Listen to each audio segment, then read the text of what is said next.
캐릭터가 위기에 빠질수록 이야기의 재미는 커집니다. 그래서 작가들이 늘 캐릭터에게 입체적인 딜레마나 갈등 상황 같은 것을 만들어서 넣어주려고 노력을 하죠. 이 갈등이라는 것은 캐릭터가 이루고자 하는 목표, 이것을 방해하는 것을 말하는데요. 그 중에서도 정말 재밌는 상황은 이 딜레마 상황이죠. 딜레마는 어떤 상황에서도 어떤 선택을 했을 때도 명확한 답이 나오지 않는 경우를 말합니다. 이번 영상에서는 이야기를 입체적으로 만들어주는 이 딜레마, 이것에 포인트를 맞춰서 진행을 해볼까 합니다.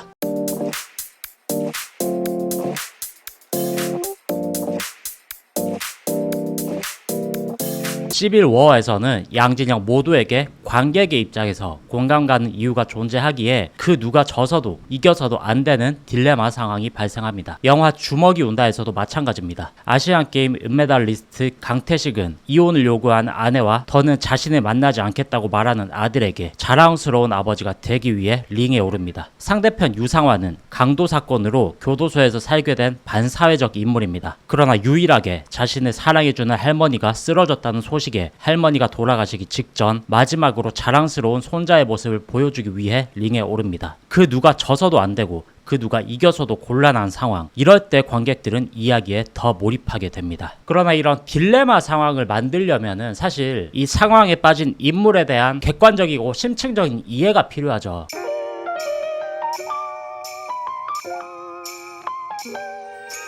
예를 들어서 뭐 이혼을 앞둔 부부가 아이에게 너 엄마랑 살래? 아빠랑 살래? 이런 묻는 상황이라고 가정을 해봅시다. 이럴 때 아이의 심정은 어떨 것인지, 그리고 각각의 엄마와 아빠, 부모의 심정은 어떠할 것인지 우리는 추측만으로 이야기를 만들 수밖에 없죠. 이럴 경우에 사실 취재가 필요하고 공부가 필요한데, 그럴 때 필요한 것이 오늘 소개해드릴 딜레마 사전 책입니다. 디테일한 갈등이나 딜레마를 넣어줘야지 입체적인 이야기가 되는데, 우선 아이에게 이런 딜레마 상황을 한번 넣어보도록 하겠습니다.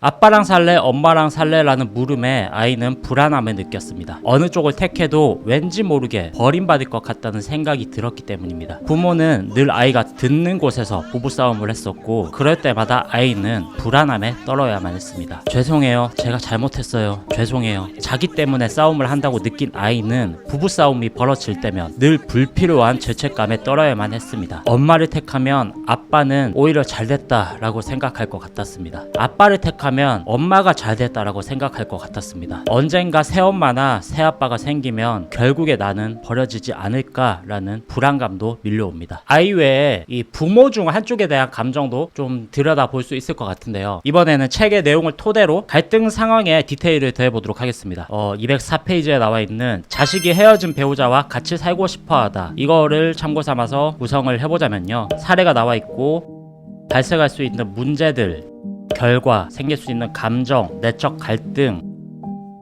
상황을 약화시킬 수 있는 부정적인 특성, 기본 욕구에 미치는 영향, 뭐 이런 식으로 다양하게 설명을 하고 있는데요. 아이는 결국 아빠랑 살게 되었습니다. 그러나 시간이 지날수록 아이는 엄마와 살고 싶다는 생각이 들기 시작했습니다. 아빠랑 사는 게 물질적으로는 풍요로웠지만 감정적으로 채울 수 없는 부분들이 있었고, 엄마를 만나고 올 때면 그것이 채워지는 느낌이 들었기 때문이었습니다. 아이의 감정은 은연중에 행동으로 드러났고, 아빠는 그 사실을 알게 된 후 무력감에 빠지기 시작했습니다. 아내에게도 자식에게도 늘 최선을 다했다고 생각을 했지만 결국 누구에게도 인정받지 못했다는 생각이 들었기 때문이었습니다. 아이를 아내에게 보내는 게 맞는 것일까? 그래도 계속해서 내가 양육하는 것이 맞는 것일까? 아이의 아빠는 명확한 답이 없는 딜레마에 빠지기 시작했습니다.